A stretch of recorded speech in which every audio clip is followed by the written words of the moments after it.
오늘 말씀의 제목은 하나님의 마음과 계획, 이런 제목으로 우리가 함께 은혜를 나누고자 합니다. 오늘 본문은 이제 여러분들이 잘 아실 것입니다. 예수님께서 태어나셨을 때 헤롯 왕은 예수님을 죽이려고 했었죠. 그래서 죽이려고 하니까 하나님께서 꿈에 요셉에게 이제 예수님의 육신의 아버지였던, 사실 엄밀히 육신의 아버지도 아니죠. 동정녀 마리아에게 태어났으니까 어쨌든 족보상으로 그 요셉에게 하나님께서 꿈으로 나타나셔서 요셉에게 이제 예수님을 데리고 애굽으로 피하라고 이렇게 말씀하시죠. 그래서 결국 헤롯은 예수님을 찾지 못하고 어떻게 합니까? 2살 이하로, 그러니까 예수님이 태어난 그 시점, 이 부근에 비슷한 시기에 태어난 아들들을 다 죽인 거예요. 왜냐하면 그래야 그 중에 한 명 예수님이 또 걸리면 또 죽일 수도 있으니까. 그래서 하나님께서 미리 아시고 이제 예수님을 애굽으로 피신시켰다가 나중에 헤롯 왕이 죽게 되어지니까 그때 다시 이제 이스라엘 땅으로 돌아오도록 꿈으로 다시 말씀하시는 내용이 오늘 본문의 내용입니다. 오늘 본문을 통해서 우리가 크게 두 가지로 한번 생각을 해보려고 합니다. 첫 번째는 무엇이냐면 하나님은 시간표를 가지고 일하신다라는 사실이에요. 시간표를 가지고 일하신다. 자, 본문의 13절에 보면 그들이 떠난 후에 주의 사자가 요셉에게 현몽하여 이르되, 그들이 떠난 후에라고 하는 것은 그 앞에 이제 2장 1절에서 12절에 보면 우리가 잘 아는 동방박사들이 나옵니다. 동방박사들이 이제는 예수님께 그 황금과 유향과 모략을 드리고 그리고 나서 경배하고 나서 그들의 고향으로 떠나간 것이죠. 그들이 원래 있었던 그곳으로 떠나간 다음에 이제 주님께서 천사를 통해서 요셉에게 말씀하시는 거죠. 헤롯이 아기를 죽이려고 하니까 아기와 어머니를 데리고 애굽으로 피해라. 그래서 내가 내에 이르기까지 거기 있어라 라고 말씀하십니다. 그리고 나서 애굽에서 이제 피신해 있다가 다시 돌아오게 되어지는데 언제 돌아옵니까? 19절과 20절에 보니까 그렇게 말씀하고 있죠. 헤롯이 죽은 후에 주의 사자가 애굽에서 요셉에게 현몽하여 이르되, 일어나 아기와 그의 어머니를 데리고 이스라엘 땅으로 가라. 아기의 목숨을 찾던 자들이 죽었느니라 하시니, 이제 아기의 목숨을 찾던 자가 누굽니까? 헤롯 왕이죠. 그가 죽었다. 이제 다시 이스라엘 땅으로 가라. 이렇게 말씀하고 계십니다.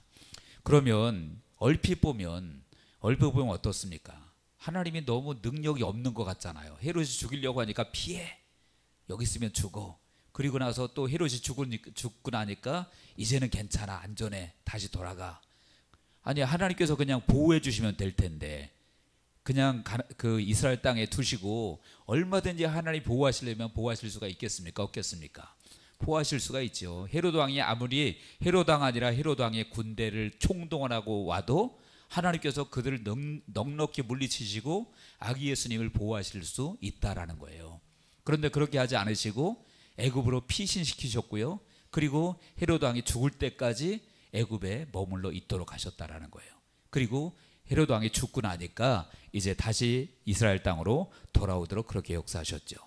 이것은 무엇을 말하고 있냐 하면 하나님이 능력이 없어서, 보호할 능력이 없어서 피신시켰다가 헤롯 왕이 죽고 나니까 다시 돌아오게 하신 것이 아니고, 하나님은 모든 것을 계획을 가지고 시간표를 가지고 일하신다라는 거예요. 여러분, 우리도 때때로 하나님이 왜 이걸 안 해줄까? 왜 이렇게 안 하실까? 그런 생각 할 때가 있습니까? 없습니까? 있을 수 있잖아요. 그렇지만 하나님께서는 내 생각과는 다르다는 거예요. 내 생각과는 다르다는 거죠. 하늘이 땅보다 높은 같이 하나님의 생각은 우리 생각보다 훨씬 높으심을 믿으시기 바랍니다. 그래서 시간표를 가지고 차근차근 일해 나가신다는 거예요. 하나님의 계획을 이루어 나가신다는 거죠. 천지창조를 며칠 동안 했습니까? 7일 동안 했어요? 6일 동안에 하셨고 7일째는 쉬셨잖아요. 여러분, 하나님께서 천지창조를 굳이 6일씩 걸릴 이유가 있을까요? 하나님께서 말씀하시면 6일 아니라 1초에도 끝내버릴 수 있으십니다. 얼마든지. 그런데 하나님은 차근차근 시간의 순서대로 이렇게 창조도 하셨습니다. 그래서 모든 것이 이제는 하나님은 시간표를 가지고 일하신다라는 거예요. 그러므로 나도 교회도 하나님은 시간표가 있는 줄로 믿습니다. 그러면 여러분 이것을 우리에게 어떻게 적용을 해볼 수가 있을까요? 13절에 이제는 헤롯이 아기를 찾아 죽이려고 하니까 애굽으로 내려가라 주님께서 말씀하셨잖아요. 말씀드렸듯이 능력이 없어서가 아니라 시간표를 가지고 일하시기 때문에 그렇습니다. 그런데 이 일들이 우리 가운데 일어났다면 여러분, 내가 정말 아기 예수님이 이 땅에 오신 이유가 무엇입니까? 비전을 가지고 하나님께서 보내신 거잖아요. 인류 구원을 위해서 예수님을 보내신 건데, 그런데 그냥 그 일개의 왕, 하나님에 비하면 그야말로 일개의 왕에 불과하죠. 그 왕 때문에 피신시키고 그랬단 말이에요. 그것은 무엇을 말하냐 하면 시간표를 가지고 일하시는 건데 우리들도 마찬가지예요. 예수님에게 그런 엄청난 사명을 주시고 이 땅에 보내셨다면 저와 여러분들도 사명이 주어질 수 있죠. 주어졌죠. 믿으십니까? 아니에요? 저만 사명이 있는 겁니까? 우리 모두에게 사명이 있는 줄로 믿습니다. 사명이 있어서 내가 정말 내가 이 사명을 정말로 감당해야 되겠다, 비전 가지고 꿈을 가지고 사명을 향해서 달려가려고 하는데 헤롯 왕과 같은 사람이 딱 나타나는 거예요, 우리 앞에. 그래가지고 사명을 감당하지 못하게 탁 가로막고, 그럴 수가 있습니까? 없습니까? 있단 말이에요. 그러면 우리 어떡하죠? 그런 상황이 생기면 당연히 기도하겠죠. 하나님, 나 사명 감당해야 되는데 이런 방해되는 것들을 다 물리쳐 주십시오, 없애 주십시오. 그렇게 우리가 기도할 수 있죠. 또 기도하잖아요. 그런데 하나님께서 물론 시간표에 따라서 그것을 바로 물리쳐 주실 수도 있지만, 때로는 우리는 알지 못하지만 하나님의 시간표가 안 되었기 때문에 그 장애물이 계속해서 남아있을 수가 있다라는 거예요. 그러면 여러분, 그때 우리가 어떻게 해야 되겠습니까? 우리는 기도할 때 저도 그렇고 빨리 하나님 해주세요. 근데 하나님은요, 빨리 해야 될 때는 내가 말하지 않아도 빨리 해주십니다. 그렇지만 하나님의 시간표가 아닐 때는 기다려야 되는 거죠. 기도하면서 기다려야 되는 거예요. 그래서 전도서에 뭐라 그럽니까? 범사에 때가 있다, 기한이 있다라고 말하죠. 전도서 3장 1절에 범사에 기한이 있고 천하 만사가 다 때가 있나니 그랬습니다. 그래서 그 때는 누가 정하신 것입니까? 하나님이 정하신 거예요. 여러분, 1년 4계절을 누가 만드신 것입니까? 하나님이 그 절기대로 다 만드신 거잖아요. 농사를 지을 때 그 농산품에 따라서 언제 뿌려서 언제 거두는 시기, 이런 것들을 누가 정하신 것이죠? 우리가 마음대로 정했나요? 우리가 마음대로 정했으면 겨울에 심고 뭐 봄에 거둘 수도 있고 마음대로 할 수 있겠지만 다 정해진 시기가 있잖아요. 그런 모든 것들 다 하나님이 정하신 줄로 믿습니다. 그렇다면 우리의 삶의 길도 마찬가지라는 거예요. 사명을 감당하는 그 길도 장애물이 있으면, 시간표가 되어지면 하나님께서 그것을 건너게 하실 것이고, 아직 때가 안 되었으면 우리는 기다릴 줄 알아야 된다라는 거예요. 지혜가 필요하죠. 인내가 필요하다라는 거예요. 야고보서 5장 10절에서 11절에 보면, 형제들아, 주의 이름으로 말한 선지자들을 고난과 오래 참음의 본으로 삼으라. 보라, 인내하는 자를 우리가 복되다 하니 너희가 욥의 인내를 들었고 주께서 주신 결말을 보았거니와 주는 가장 자비하시고 긍휼히 여기시는 이시니라. 욥의 인내를 보았다 그랬잖아요. 보라고 하잖아요. 그러니까 하나님의 때가 돼야 그 기간이 지나야 결국은 하나님께서 우리를 향한 계획이 이루어진다는 거죠.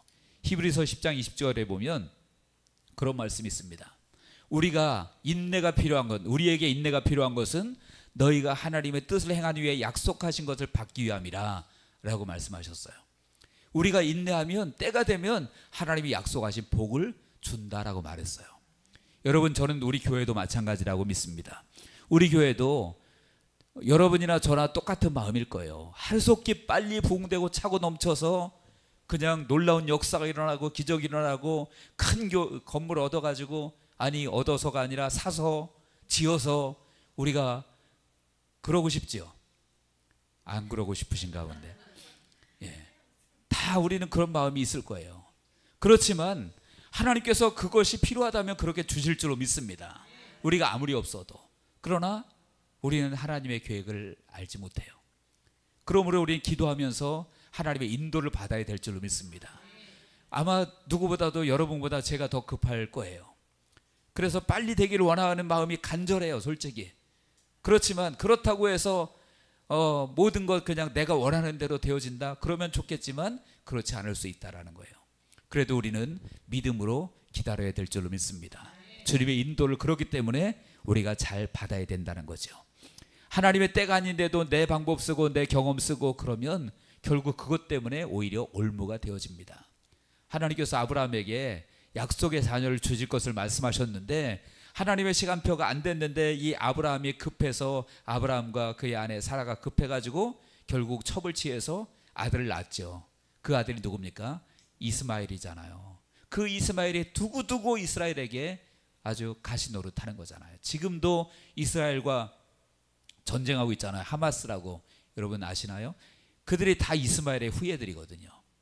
그러니까 계속해서 인간이 하나님의 시간표를 못 기다리고 자기 급한 대로 내 경험 내 생각대로 하면 그것이 나에게 도움이 되는 것이 아니라 오히려 가시가 될 수 있다는 것이죠. 그러므로 하나님의 시간표를 여러분 기도하면서 인내하시고 승리하시길 바랍니다. 그리고 우리가 믿음으로 잘 해나가면 하나님께서 얼마든지 하나님은 이제 시간표를 느리실 수도 있고 줄이실 수도 있는 분이십니다. 그러니까 우리가 하나님의 뜻대로 하나님의 마음에 합하게 사는 것이 훨씬 더 중요하다라는 거예요. 그래서 하나님의 복을 받는 하나님의 시간표를 잘 알고 하나님의 은혜를 받는 우리 모두가 되어지길 바랍니다. 두 번째로 오늘 본문을 통해서 우리에게 주시는 것은 무엇이냐면 하나님의 마음이 무엇인가를 우리가 한번 살펴보기를 원합니다. 하나님의 마음이 어떤 마음이신가? 오늘 본문에 보면은요, 사실 우리 인간의 머리로는 이해하기 어려운 그런 사건이 나옵니다. 그 사건이 뭐냐면 아기들이 다 죽었다는 거예요. 2살 이하의 아이들이. 16절에 그 말씀이 나오죠. 이에 헤롯이 박사들에게 속은 줄 알고 심히 노하여 사람을 보내어 베들레헴과 그 모든 지경 안에 있는 산의 아이를 박사들에게 자세히 알아본 그때를 기준하여 2살부터 그 아래로 다 죽이니. 자, 2살 이하의 아이들이, 남자아이들이 다 죽임을 당합니다. 여러분 이해가 되나요? 저는 솔직히 지금도 이해가 안 돼요. 하나님께서 예수님을 피신시키셨다면 2살 이하의 아이들도 얼마든지 살리려면 살리실 수가 있는 것이죠. 헤롯을 죽여야지 왜 2살 이하의 아이를 죽입니까? 이해할 수가 없는 거죠. 우리 머리로는. 지금도 뭐 이해 못해요. 제 머리로는, 제 마음으로는. 하나님 왜 그러셨을까? 모르죠, 솔직히. 그런데 여러분, 제가 아는 하나님은 틀린 분이 아니라는 사실은 분명히 믿습니다. 그리고 인간의 생명이 이 땅에서 살고 죽는 것, 우리는 그것에 눈에 보이기 때문에 그것에 너무나 큰 비중을 두지만 하나님의 생명의 관점은 땅에서만이 아님을 우리는 기억해야 될 줄로 믿습니다. 땅에서만이 아니라 하나님의 생명의 관점은 어디일까요? 바로 영원한 생명을 하나님은 보신다라는 거예요. 그러니까 우리는 땅에서 생명이 그렇게 비참하게 죽으면 그것 때문에 너무 하나님을 원망하고 이해할 수 없고 그런 것이 우리의 얕은 지식이지만 하나님 보시기에는 생명을 땅에서만 한정짓는 것이 아니라 영원한 생명을 보신다는 사실을 우리는 기억을 해야 돼요. 그리고 그렇다고 해서 하나님께서 땅에서 그렇게 비참하게 죽는 그것을 아무렇지도 않게 보실까? 그렇지는 또 않다는 거예요. 비록 영원한 생명, 영원한 세상을 하나님은 그 관점으로 바라보시지만 그래도 이 땅에서 고통나고 힘들게 살다가 고통 가운데 죽는 그것을 하나님도 안타까워하시는 줄로 믿으시기 바랍니다. 그래서 오늘 본문에 보면 17절 18절에 보니까 이제 2살 이하의 아이들이 다 죽임을 당하는 그 내용 다음에 17절 18절에 보니까 이에 선지자 예레미야를 통하여 말씀하신 바 라마에서 슬퍼하며 크게 통곡하는 소리가 들리니 라헬이 그 자식을 위하여 애곡하는 것이라. 그가 자식이 없으므로 위로받기를 거절하였도다 함이 이루어졌느니라. 자, 여러분, 라헬의 통곡을 비유로 들면서 이제 지금 2살 이하의 아이들이 죽은 것에 대한 마음을, 하나님의 마음을 하나님께서 표현하고 계신 것입니다.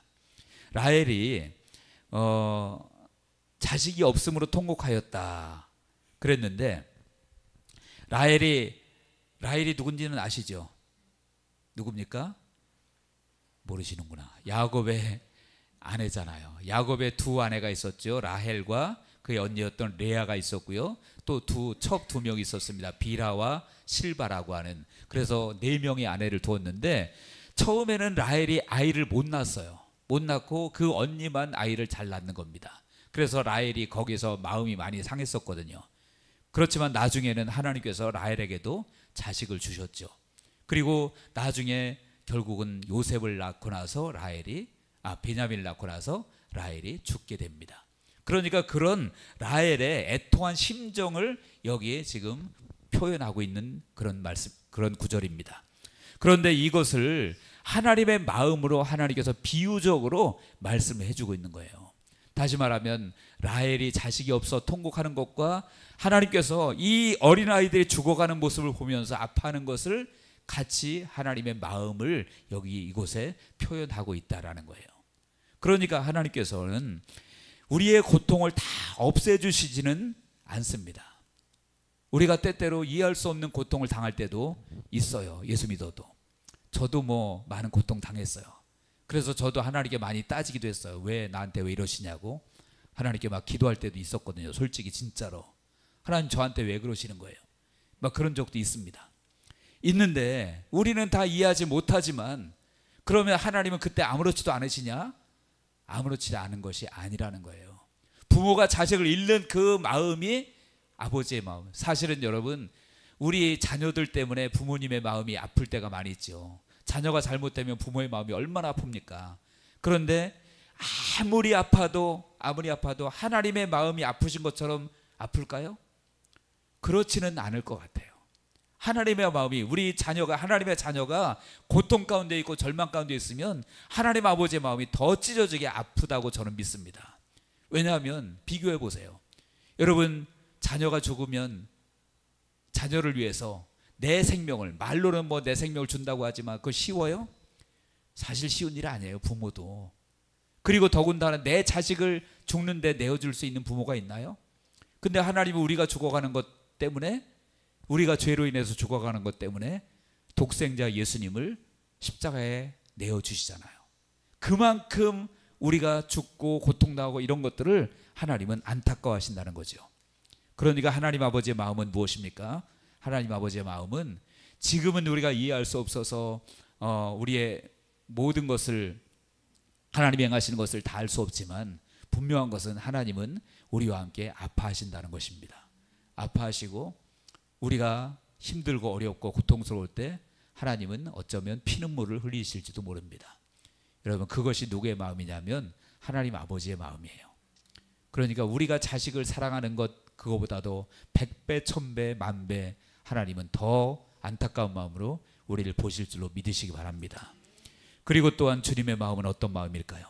이제는 하나님 아버지의 마음이 그런 마음이고 또 주님의 마음은 어떤 마음이냐면 주님은 가난한 자의 친구로 이 땅에 오신 주님이심을 보여주고 있습니다.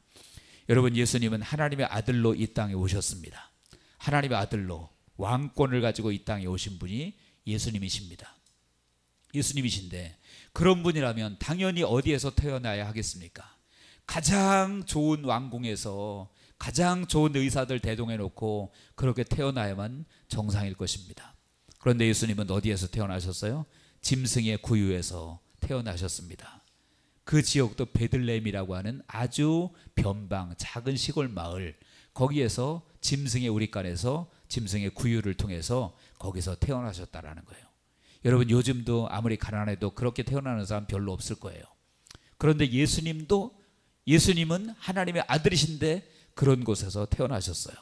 그리고 그것도 모자라서 이제는 죽음의 위협을 당하고 애굽으로 거의 쫓겨가다시피 피난 가십니다. 그리고 다시 이제 나중에 돌아왔지만 어디로 돌아오냐 하면 본문 23절에 보니까 나사렛이라고 하는 동네에 오셔서 거기에서 사십니다. 근데 나사렛은 어떤 동네냐?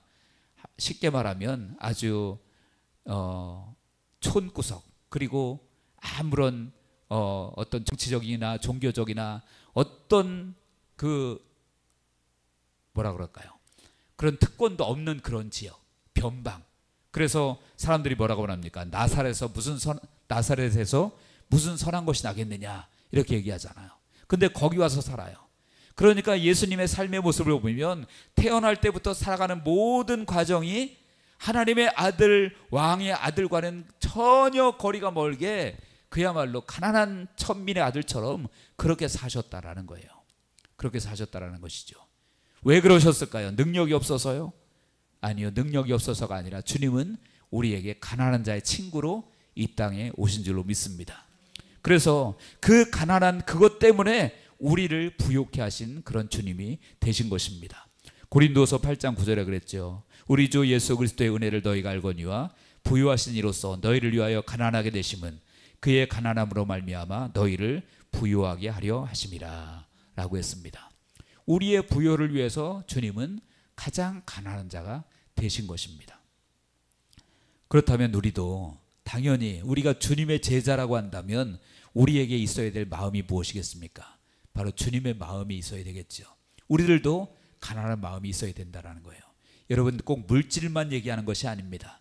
물질만 가난한 마음이 있어서 가난한 자들을 불쌍히 여기고 그런 것이 아니라 물질이 부유해도 사실은 영적으로 빈곤한 사람들 굉장히 많습니다. 그리고 마음에 빈곤한 사람들 너무나 많아요. 그래서 우리 교회도 예를 들어서 정말로 마음이 곤고하고 빈곤한 자들 오면 우리가 그들을 품을 수 있어야 돼요. 때로는요, 너무나도 힘들고 고통 가운데 살았던 사람들은요, 속에 모난 것이 굉장히 많아요. 모난 것들이 많아요. 그렇게 살아왔기 때문에 모난 것들이 굉장히 많아요. 상처들이 많으면 모난 것이 많죠. 근데 여러분, 그것을 모난 것만 보고 거기에 찍힐까 봐 무서워서 도망가는 것이 아니라 그 삶에 얼마나 심령이 고통스러울지 가난할지 그런 것들을 볼 수 있는 눈이 있어야 될 줄로 믿습니다. 만약에 예수님께서 이 땅에 오셔서 인간들 모난 모습 보고 같이 못 있겠다, 그러면 저나 여러분 단 한 명도 예수님께 나갈 자가 있을까요? 아마 한 명도 없을 거예요. 주님이 만약에 우리를 그렇게 대하셨다면 한 명도, 저나 여러분이나 야, 한 명도 없구나 그러고 그냥 가버리실 거예요. 그렇기 때문에 우리가 주님의 마음을 가지고, 가난한 마음을 가지고, 주님이 가난하게 되셨듯이 우리도 그런 마음 가지고 영혼들을 살펴야 될 줄로 믿습니다. 이제 말씀의 결론 맺겠습니다. 여러분, 주님은 모든 일에 시간표를 가지고 행하시는 분이십니다. 시간표를 가지고 행하시는 분이기 때문에 우리가 날마다 기도하면서 하나님의 인도를 받아야 될 줄로 믿습니다. 나 개인도, 교회도, 우리 가정도 하나님의 인도함을 받아야 돼요. 그렇기 때문에 기도해야 되는 것이죠. 그리고 하나님의 마음은 이제는 우리가 하나님께서 행하시는 일의 그 모든 의미를 다 깨닫지 못하지만, 때로는 도저히 이해가 안 가는 그런 것도 우리에게 있을 수 있지만 분명한 것은 하나님은 우리와 같이 아파하시고 우리의 아픔을 그냥 방치하시는 분이 아니라 긍휼히 여기신 분이심을 기억하시기 바랍니다. 그래서 우리 부모의 사랑보다 훨씬 더 큰 사랑으로 우리를 품어주시는 분이 우리 주님이십니다. 그렇기 때문에 그분은 아들을 이 땅에 보내셨고, 그 아들은 이 땅에 가난한 자의 친구로 가장 가난한 모습으로 이 땅에 오셨습니다. 그래서 저와 여러분들 예수님을 닮아서, 하나님 아버지를 닮아서 주님의 마음으로 이제 이 세상을 살아서 우리를 보면 사람들이 예수님을 볼 수 있는 우리가 되었으면 좋겠습니다. 그래서 우리 이삭교회는 큰 교회, 작은 교회 이런 것 이전에 정말 예수님 닮은 사람이 모인 교회가 되어서 우리 교회에 오면, 사람들이 오면 안식을 느낄 수 있는 그러한 교회, 그러한 성도가 되어지기를 주님의 이름으로 간절히 축원합니다. 기도하겠습니다. 하나님 아버지, 주님의 은혜와 사랑을 감사합니다.